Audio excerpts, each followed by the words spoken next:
allons maintenant passer à la dernière session de la journée.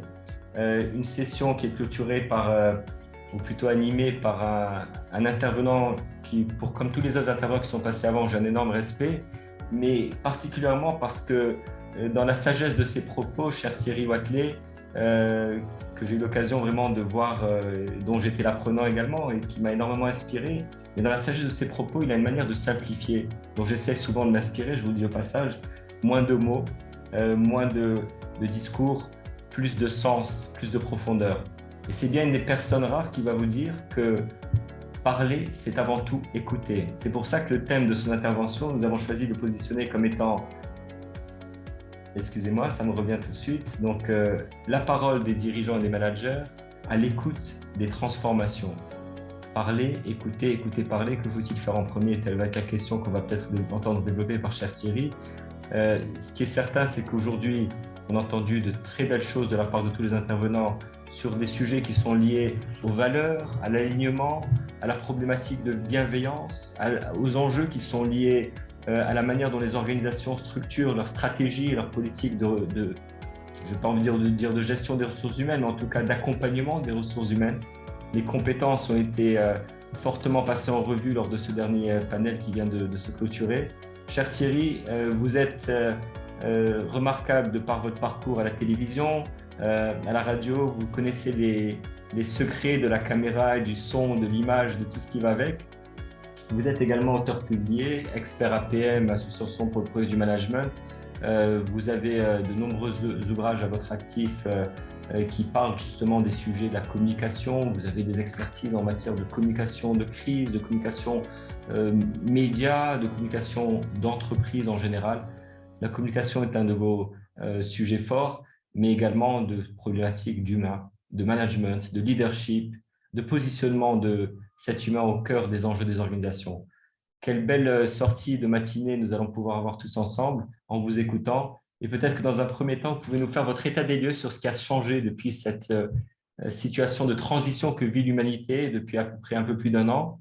Qu'est-ce qui a changé? Qu'est-ce qui est fondamentalement s'est renforcé peut-être d'abord, et qu'est-ce qui a changé dans le sens de transformation de nouvelles choses qui sont apparues dans les comportements des dirigeants et des managers et dans l'influence que ces derniers peuvent avoir au cœur des organisations. Bienvenue à vous, cher Thierry. Merci de nous avoir fait l'honneur de cette présence. Oui, voilà, merci beaucoup, Driss, pour cette présentation. Désolé. Simplement une chose pour que je puisse ne pas, comment dire, ne pas encombrer vos rendez-vous. Dites-moi de combien de temps je dispose. On a sur ce panel 20 minutes dédiées, donc vous Très avez, bien. on va dire, sur chaque partie à peu près 5 temps de parole et Très puis il y a bien. des échanges entre les deux. Très bien, très très bien, parfait. Donc pour une quinzaine de minutes. Écoutez, ce qui a changé à mon avis, n'avez-vous pas vous aussi cette impression assez confuse, assez diffuse, que nous sommes fatigués? Nous sommes tous fatigués. Mais d'une fatigue complètement différente de celle que nous connaissons. Vous avez beau faire du sport, cette fatigue nouvelle ne disparaît pas. Vous vous endormez, elle est encore là à votre réveil. On dirait que c'est une fatigue qui ne trouve pas son repos. Et ça, c'est nouveau. Et j'ai une interprétation là-dessus, si vous le voulez bien. De quoi s'agirait-il? Je mets ça au conditionnel. En réalité, la façon dont nous vivons grâce aux autres. Si je suis ici, c'est parce que vous êtes là, c'est parce que vous-même vous portez un regard sur mes activités, mais inversement. C'est parce qu'il y a de la considération, il y a de la reconnaissance, il y a de l'estime au minimum. Et dans toutes nos activités, nous avons ça. Nous ne pouvons exister dans nos milieux professionnels ou personnels que par le regard d'autrui. Or, voyez-vous, mon avis, c'est que depuis un an, nous manquons cruellement du regard d'autrui, de telle sorte que c'est peut-être cette fatigue de l'âme qui s'est petit à petit insinuée et que nous aspirons à retrouver l'autre dans sa plénitude, c'est-à-dire précisément dans ce que nous avons presque oublié, c'est-à-dire la façon dont il bouge, la façon dont il est là avec nous, dont il peut nous solliciter, mais sans aucun geste barrière, sans aucune distanciation, sans aucun relais, si je puis dire, rien que comme nous étions. Par exemple, je ne pourrais pas aujourd'hui vous dire, Driss, puis-je vous servir un café? Impossible. Mais même votre voisine, votre voisin ne pourra pas le faire dès lors que nous sommes en relation virtuelle. Ce sont donc des attentions des générosités rapides, je dirais, mais de l'existence humaine que nous ne pouvons plus avoir. Je ne peux plus offrir une part de mon existence de la façon la plus naturelle à celles et ceux qui sont avec moi. Alors on remplace cela par quoi lorsqu'on est leader? Parce que tous les leaders ont été confrontés à cela et le sont encore. Cela se manifeste évidemment, mais d'autres l'ont dit vraisemblablement avec moi, cela se manifeste parfois par comment dire, des démotivations. Cela se manifeste aussi par le fait qu'à l'intérieur des entreprises, il est parfois difficile aujourd'hui de fédérer tout le monde autour d'un même état d'esprit, autour d'un même élan. C'est beaucoup plus compliqué cela aujourd'hui pour le chef d'entreprise. Tout ce manque de reconnaissance, tout ce manque de gestes que nous avons vis-à-vis de l'autre, précisément parce qu'aujourd'hui, sanitairement, cela nous est interdit. Et donc, tout cela nous manque. Alors, on remplace cela par quoi? Eh bien, je dirais ceci, la seule façon de le remplacer, mais nous ne l'avons pas fait ou nous l'avons mal fait, c'est de le remplacer par des mots. C'est ce que l'on appelle le non-dit. Le non-dit n'était pas si grave dès lors que nous avions les gestes pour le compenser. Je n'avais pas besoin, cher Driss, de vous dire je vous estime, je vous demandais simplement puis-je vous servir un café? La chose était faite simplement dans la relation que nous mettions ainsi en route, mais c'est la même chose avec des collaborateurs, c'est la même chose avec des clients, c'est la même chose avec des fournisseurs. Dans la relation que nous mettions en route, il y avait là une convivialité, une attention à l'autre, mais c'était une attention, comment dire, elle est tellement humaine, elle est tellement évidente, elle est tellement rapide, naturelle, sans calcul, celle-là. C'est celle-là qui nous manque. Eh bien, voyez-vous, le non-dit aurait dû remplacer cela. L'avons-nous fait? Et pour mille raisons, je pense que nous ne l'avons pas suffisamment fait. Nous n'avons pas été puisés dans ces vocabulaires de l'âme, dans ces vocabulaires du cœur, tout simplement parce que ça ne se fait pas. Quand je dis ça ne se fait pas, nous n'en avons pas pris l'habitude. Quand on est leader, on ne dit pas ça. On ne dit pas ces choses-là. Alors, ces choses-là, c'est quoi si je les dis ici, maintenant? Mais c'est dire simplement, mais du plus profond du cœur, que je suis heureux d'être avec vous et que je suis heureux d'en prendre le temps, que je suis heureux vraiment de me poser et non pas d'être uniquement dans la performance du moment, de redonner à ces secondes qui passent quelque humanité, de dire également merci, merci simplement de m'avoir accueilli, merci de m'avoir présenté, toutes ces gratitudes que nous disions autrement. Nous n'étions pas ingrats, bien sûr, notre attitude le disait, mais aujourd'hui, seuls nos mots peuvent le dire. Les avons-nous dit? C'est juste ça qui, à mon avis, nous manque cruellement. Alors vous allez me dire, mais vous savez, il n'y a pas que cela quand même. Bien sûr, il n'y a pas que cela. Certaines entreprises sont sur un tapis roulant d'accélération depuis pas mal de temps. D'autres entreprises sont à l'arrêt ou presque, ou en tous les cas dans de grandes difficultés. Et certaines, nous l'avons vu aussi, ont pivoté, elles ont fait évoluer leur modèle, elles ont cherché autre chose. Dans tous les cas de figure, qu'ont-elles fait? En réalité, qu'elles se soient arrêtées ou qu'elles aient accéléré, à mon avis, elles ont écouté l'autre. Elles ont écouté leurs clients. Nous n'existons que par nos clients. Je veux dire, une entreprise n'existe que par ses clients. Sa raison d'être, c'est le problème des clients. C'est parce que le client a quelque part quelque chose qui gratte ou parce que quelque part il a un désir et que moi je suis cette réponse à ce quelque chose qui gratte ou à ce désir que je vais pouvoir exister. Et que donc je vais mettre à la fois toutes mes compétences, mais également toute mon âme et tout mon cœur, et celles de mes collaborateurs, pour pouvoir donner cette entreprise, donner ce projet entrepreneurial qui consiste simplement d'abord à écouter l'autre. Eh bien, voyez-vous, peut-être cette pandémie nous a obligés à cela. Elle nous a obligés à réécouter ce que l'on pensait être une musique acquise, une musique donnée pour tout le temps, pour toujours, éternité. Non, pas du tout. Cette musique-là, il a fallu la recomposer parfois. Est-ce que votre problème a changé? Dites-moi, comment allez-vous? Souvenez-vous, il y a un an quand même, ces mots-là, mais aujourd'hui encore, ces mots-là ont une autre sonorité, elles ont une autre sincérité. Lorsqu'on nous interrogeons l'autre, c'est d'abord pour lui dire, mais vas-tu bien? Sous-entendu, es-tu pris toi aussi dans cette pandémie ou pas? Et tes proches vont-ils bien ou pas? Cette notion de santé et d'intérêt pour l'autre, c'est donc à la fois de façon personnelle, mais également professionnelle, elle s'est également avancée, elle s'est également déployée. Donc, je dirais, pour le chef d'entreprise, oui, les choses ont beaucoup changé, mais à la fois se sont beaucoup rapprochées. Il s'est rapproché, avec d'autres bien sûr, avec ses collaborateurs, il s'est rapproché de ses clients, il s'est rapproché de ses fournisseurs, il s'est rapproché de ce qui fait l'essentiel de son projet, c'est l'autre. Et puis il s'est rapproché surtout de ses collaborateurs. Je dirais la première chose qu'il a faite, et je pense que c'est partout la même chose, c'est protégez-vous. Votre vie est plus importante que n'importe quoi d'autre. Attendez, c'était quand la dernière fois où mon employeur m'a dit ça, où il m'a dit protège-toi et protège ta famille? Ce sont quand même des phrases qui coûtent, non? Elles valent cher, ces phrases-là. Elles disent simplement que l'humanité vient devant l'économie.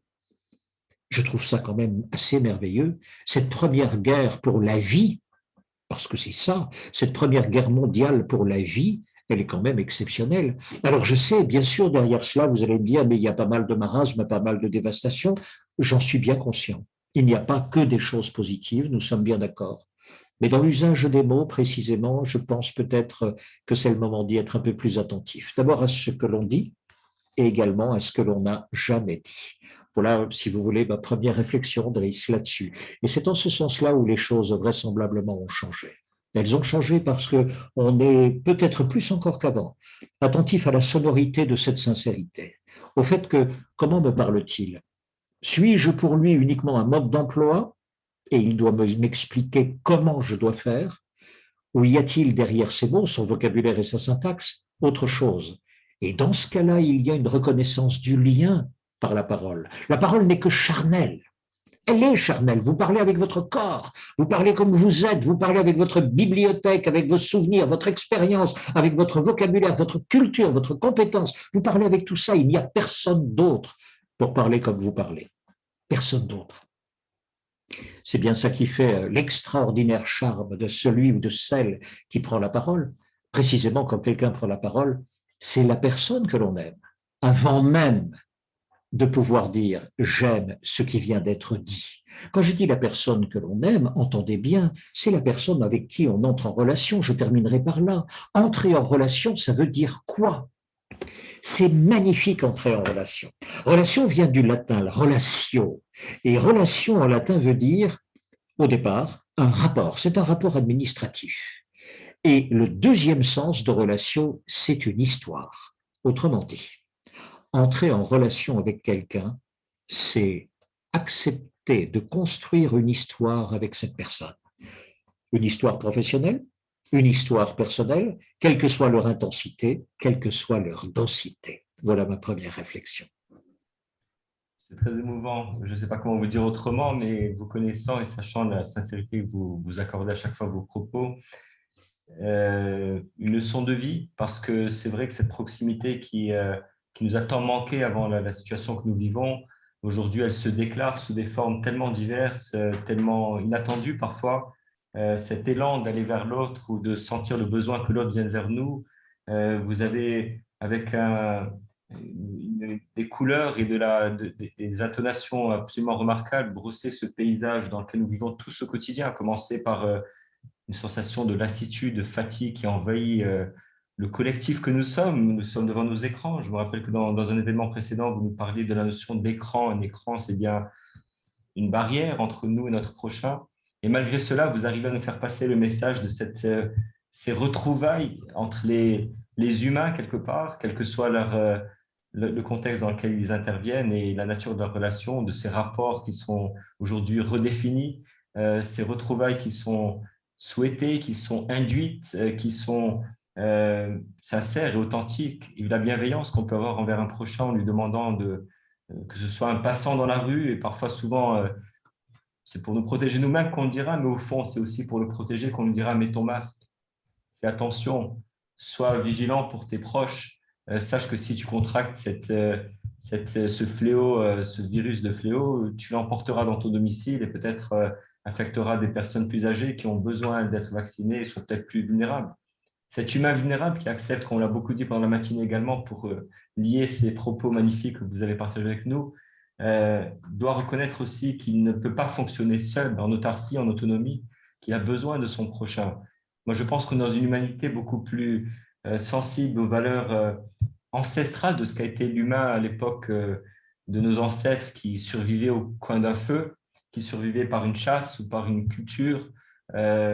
et une culture lorsque les hommes ont commencé à se sédentariser, mais qui avaient besoin d'avoir des rapports les uns aux autres qu'on a peut-être perdu de par la distance et qu'on retrouve en même temps. Et je conclurai cette petite réaction très humble de ma part, parce qu'évidemment, je suis toujours très ému quand je vous entends parler, cher Thierry, mais quelqu'un disait il n'y a pas longtemps, je préfère infiniment être en relation avec un public par le biais d'un écran que je peux voir vis-à-vis avec l'absence d'un masque, que de me retrouver avec 100 personnes pendant la même journée, à longueur de journée, sans pouvoir voir l'expression de leur visage, l'expression de leurs yeux, le sourire de leur visage. Et je pense que vous l'avez tellement bien dit avec tellement de poésie et tellement de sincérité que on ne peut qu'adhérer à vos propos. J'aimerais entendre les participants également sur cette dimension. J'aimerais vous entendre, j'aimerais qu'on mette à l'écran le quiz et que cette fois, je vais vous demander de vous rapprocher de cher Thierry parce qu'il a besoin de vous entendre. Et j'ai besoin qu'on vous entende tous les deux. Et faites le pas vers nous. Faites le pas vers nous avec un élan du cœur. Et regardez, vous avez à l'écran l'accès à notre plateforme, donc totalement anonymisé, www.menti.com, et un mot d'accès, une clé de parole qui va vous permettre à vous de nous dire qu'est-ce que vous pensez de cette thématique que nous avons choisie. Qu'en pensez-vous, vous, de cette parole des dirigeants, des managers à l'écoute des transformations? Comment vous voyez l'importance de la parole? Et puis, quelles sont vos attentes par rapport à la suite de ce que va développer cher Thierry? Profitez-en. Vous avez devant vous quelqu'un qui a fait de sa mission de vie l'usage des mots, mais aussi l'usage des justes mots et des mots justement. J'attends de votre part des réactions. Donc, vous êtes encore nombreux, hein, on voit les effectifs de notre côté, donc vous êtes assez nombreux pour pouvoir, pour certains d'entre vous, aller vers nous avec des propositions d'intervention. Donc, www.mati.com et le mot de passe, donc c'est 11 11 14 87 77. 11 14. Pardon, 11 14, vous l'avez à l'écran, donc je vais répéter.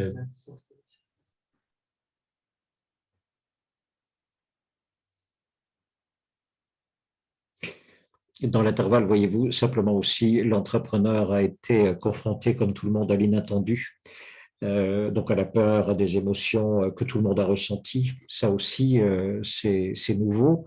Quand je dis c'est nouveau, certaines professions connaissent cela. Imaginez un navire de guerre en pleine mer et voici une vague de 15 mètres qui avance vers le bateau.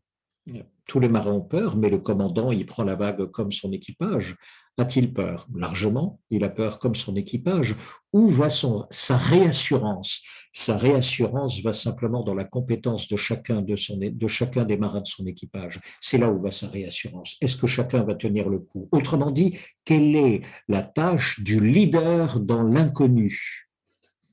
Pouvoir s'interroger. Comment puis-je mettre chacun de mes collaborateurs dans la meilleure situation pour que chacun puisse faire ce qu'il sait bien faire?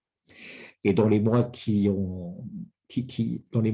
viennent de s'écouler, je vais résumer le travail des entreprises et des entrepreneurs en 2 phrases.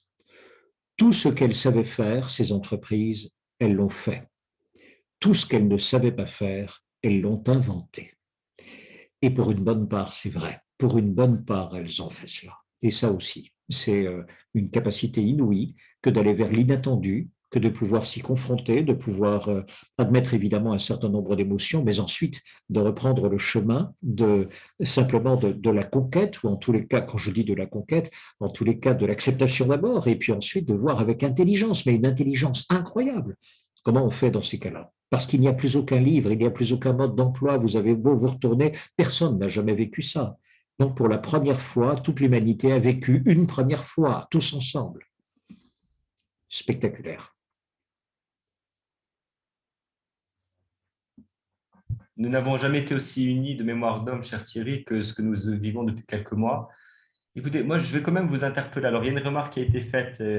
D'abord, une remarque, après, je vous poserai une question qui vient de l'auditoire. Donc, c'est réellement des félicitations pour votre propos et le discours est très émouvant et va droit au but en traitant directement du sujet qui est posé. Merci pour cela.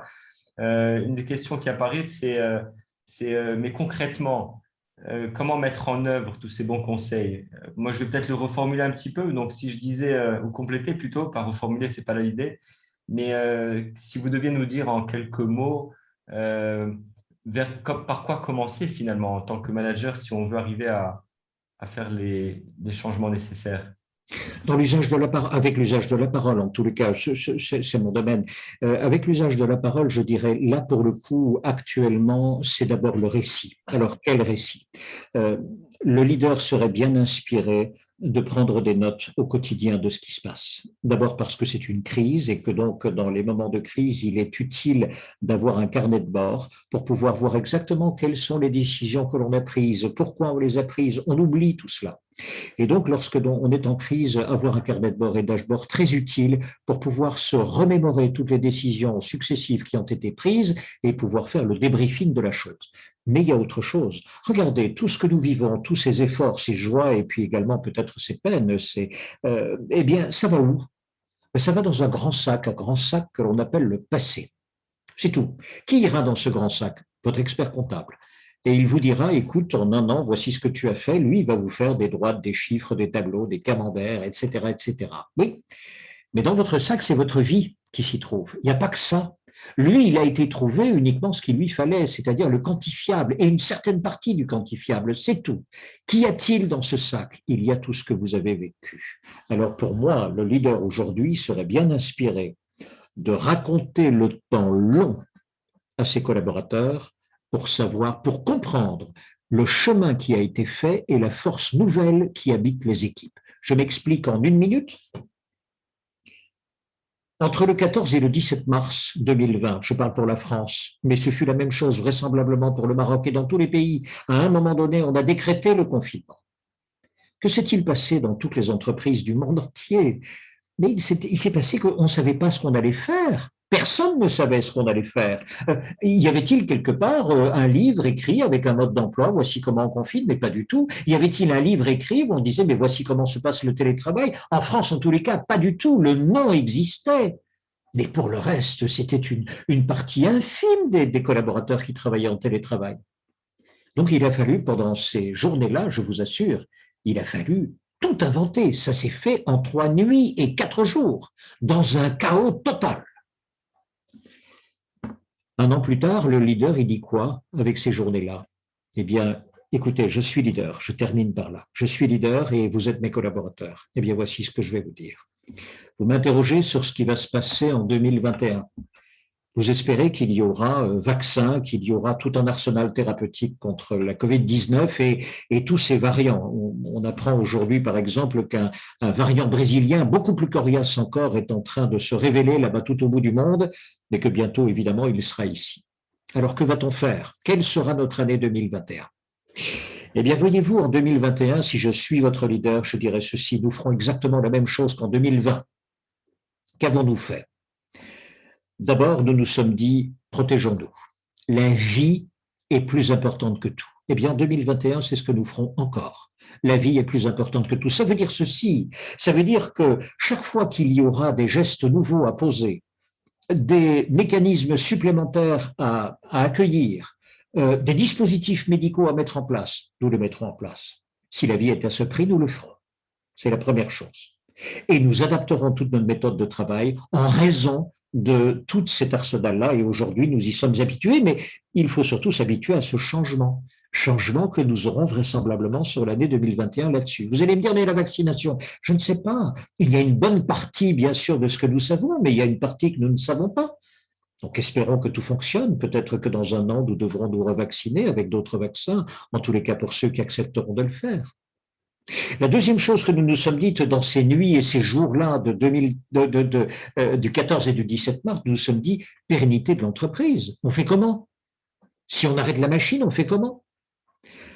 Et à ce moment-là, je remercie bien sûr toutes celles et ceux qui ont commencé à calculer les trajectoires financières et économiques de l'entreprise, c'est-à-dire calculer simplement la trésorerie. On tient le coup combien de temps comme ça? Merci beaucoup à toutes celles et ceux, par exemple, qui ont dit, mais il nous faut un PGE, un prêt garanti par l'État, il nous faut consolider de lignes de trésorerie. Merci. Eh bien, en 2021, ce seront exactement nos deux priorités. Comme nous avons fait dans ces nuits et ces journées de chaos, Nous le ferons encore en 2021. La seule chose qui a changé est la suivante. Pourquoi un oiseau se pose-t-il sur la branche? Quoi? Il sait que la branche ne va pas casser? Il sait qu'en se posant, tout va tenir? Mais absolument pas. L'oiseau, il ne sait pas ça. Je ne sais pas de quoi sera fait 2021, je peux vous assurer, 2022 encore moins. Alors pourquoi aujourd'hui je peux vous dire j'ai confiance? Et en quoi ai-je confiance? Ou en qui j'ai confiance? L'oiseau se pose sur la branche, pas parce qu'il a confiance dans la branche, il se pose sur la branche parce qu'il a confiance dans ses ailes. Eh bien, voyez-vous, c'est exactement ce que je dois vous dire aujourd'hui. Si 2021 sera une belle année, si 2022, je l'aborde avec une exceptionnelle confiance, c'est précisément parce que j'ai confiance dans nos ailes, dans ce que nous sommes devenus. Et ça, nous l'avons montré en 2020. Alors non, ce ne sera pas facile. Non, bien sûr, il y aura sans doute de l'inattendu. Bien sûr, il y aura des choses que nous n'aurons pas prévues. Il y a des choses, encore une fois, que nous saurons faire et nous les ferons très bien, et des choses que nous ne saurons pas faire et nous les inventerons. Mais aujourd'hui, ça, je peux vous le dire, parce que nous l'avons déjà vécu. Merci beaucoup. Alors, on est bon, on peut fonctionner totalement normalement dès l'instant où nous avons foi en ce que nous faisons, je pense. Et l'autodétermination, c'est quelque chose d'important. L'autosuggestion, c'est clair. Ce qui est évident aussi, c'est que cette situation que nous avons vécue a permis, cher Thierry, de révéler de nouveaux talents autour de nous, en nous-mêmes, évidemment. Nous tous, quelqu'un disait un jour que tout enfant a une dose de créativité, tout être humain est un être créatif par définition. J'entends beaucoup ce que vous dites par rapport avec beaucoup d'attention, l'importance de valoriser l'ensemble des acteurs de cette transition que nous vivons depuis un peu plus d'une année et cette notion de continuité. Les Britanniques, à juste titre, se sont isolés dans une île, en tout cas en ce qui les concerne, ou pas à juste titre, mais à juste titre, ils ont dit une chose pertinente. Ils ont dit « the new normal ». C'est une norme. D'ailleurs, nous en parlerons pendant les journées suivantes, notamment pendant la journée d'assurance, à laquelle d'ores et déjà, je vous invite à prendre part. Les sujets des pandémies, les sujets des grands fléaux planétaires, que ce soit des problèmes de catastrophes naturelles ou autres, peut-être isolés parfois, mais en tout cas une pandémie, ça va être la norme. Donc autant mieux nous adapter à un nouveau mode de fonctionnement qui est plus centré sur des valeurs de justesse, d'humanité, vraiment de conscience collective de ce qu'est cette humanité en nous, mais aussi cette humanité qui nous entoure et qui a tout à gagner à continuer à se remettre en question. Alors, Thierry, vous le dites avec beaucoup d'éloquence, comme d'habitude, mais moi, j'aimerais quand même entendre aussi de votre part, et pour conclure sur les quelques minutes qui nous restent sur ce magnifique moment d'échange, ceux qui n'y arrivent pas, parce que si vous voulez, moi, je voudrais vous dire la chose de la manière suivante. Mon analyse personnelle a été la suivante dès le début. J'ai dit, c'est très simple. D'abord, comme nous tous ici présents, c'est bien une crise d'opportunité, non pas une crise de menace. En tout cas, c'est comme ça qu'on a décidé, nous, de l'aborder au niveau de notre groupe de formation. Et puis, d'essayer d'en inspirer d'autres. Mais aussi, on est conscient qu'il y a bien des gens qui peuvent l'idée le changement, il y a bien des gens qui peuvent montrer la voie à d'autres. Mais il y a une grande partie de l'humanité qui n'en est pas partie prenante de ce grand changement dont vous parlez, de cette dynamique positive dans laquelle nous nous engageons. Et c'est cette catégorie de l'humanité qui est peut-être la majorité des êtres humains. Pour moi, il y a deux types d'individus là-dedans, et c'est sur cela que je voudrais vous conclure votre propos. C'est la question que je vous poserai, c'est comment arriver à les orienter, les accompagner. Mais ces deux catégories, avant d'arriver à la question, c'est les gens qui n'en ont pas les capacités pour des questions de foi en eux-mêmes, justement, et ceux qui n'en ont pas les moyens financièrement. Vous avez parlé de la finance, on ne peut pas ne pas revenir à ce sujet.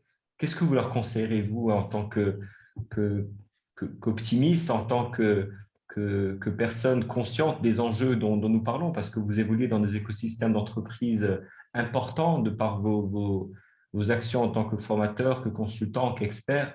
Vous rencontrez des dirigeants d'entreprise de toute taille et à travers le monde entier. Donc, vous avez aussi ce retour du terrain. Qu'est-ce que vous leur conseillerez à ceux qui n'y arrivent pas? Merci beaucoup, mon cher Thierry. Pas à eux que je me donnerai des conseils, je m'en garderai bien, Driss. C'est à moi-même. C'est à moi-même. Ceux qui sont dans la difficulté, vous pouvez toujours leur donner des conseils. Vous pouvez toujours, c'est facile, vous pouvez toujours leur dire, mais va à gauche, va à droite. Vous voyez bien la situation, vous qui êtes bien portant. Interrogeons-nous sur nous, je m'interroge sur moi, c'est-à-dire très clairement, et moi, qu'est-ce que je fais? Quelle est ma part? Je ne pourrais pas changer ce monde qui ne parvient pas, qui patine un peu, qui s'embourbe, qui est dans la désespérance éventuellement. Je ne pourrais pas le sauver, je n'ai pas des mains assez larges, je n'ai pas assez de puissance, je n'ai pas assez de tout cela, c'est vrai.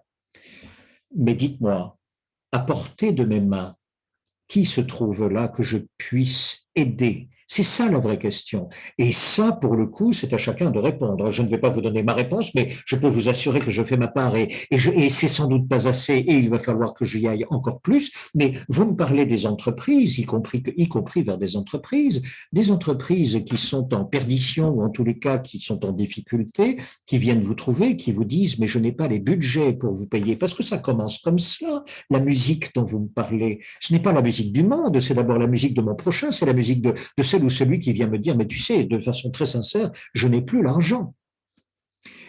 C'est moi qu'on interroge, c'est pas lui. Je peux toujours lui donner des conseils, mais il va en trouver. En attendant, ce n'est pas comme cela que le monde va tourner. Donc, je dirais simplement ceci avec beaucoup d'humilité, parce que je n'ai pas la formule pour tout le monde, mais j'ai une formule pour moi.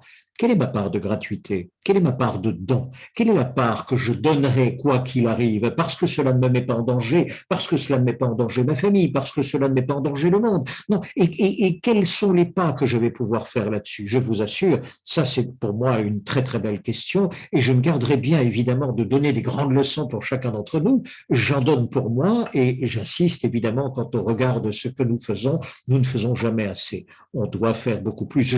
Pardon, je parle pour moi, je dois faire encore beaucoup plus, bien sûr, ou être en tous les cas beaucoup plus attentif. Voilà, je suis là-dessus, comment dire, très limité, j'en suis vraiment navré, Driss, je pourrais très bien partir sur des grandes considérations. Ces considérations-là, tout le monde pourrait les dire à ma place, il n'y a aucun problème, c'est très facile à dire. Je ne suis pas Obama, je ne suis pas Mandela, je n'ai pas ce charisme-là. En revanche, je sais qui je suis extrêmement limité, mais il y a des choses que je peux faire. Et Magnifique. celle-là, je Très belle devrais. conclusion, cher Thierry. Et ça va dans le sens de ce qui a été dit tout à l'heure. Acceptons aussi nos limites et sachons que l'intelligence collective, c'est bien la somme des efforts individuels et cette notion de pouvoir se regarder au plus profond de soi-même, de s'intérioriser pendant un moment. Je vais conclure sur un propos finlandais. Il y a à peu près 5 siècles de cela, en Finlande, un pays qui était à l'époque soit sous domination russe ou suédoise, sous la couronne suédoise ou la domination de l'Empire russe, c'était un pays de bûcherons. Souvent, les gens font confusion en disant vous êtes finlandais, donc vous êtes scandinave. Les Scandinaves, ce sont bien les pays voisins de la Finlande, que sont la Norvège, la Suède et le Danemark, qui ont voyagé en fait. Ce sont des Vikings. Les Finlandais étaient des bûcherons à l'époque. Et quelque chose d'important est né dans la culture finlandaise il y a 5 siècles de cela. C'est un concept qui n'existe que dans la langue finlandaise, qui est le sisu. Sisu, ça s'écrit S-I-S-U, et ça veut dire force intérieure, intériorité de tout un chacun, en relation avec la nature, en relation d'abord avec soi-même, mais aussi en respect de la nature et de tout ce qui la compose, et de tous les êtres humains qui nous entourent. Les Finlandais ont vécu dans cette tradition. J'ai dit nous, les Finlandais, nous avons vécu, puisque vous le savez, enfin si je ne l'ai pas encore dit à tout le monde, je suis moitié finlandais.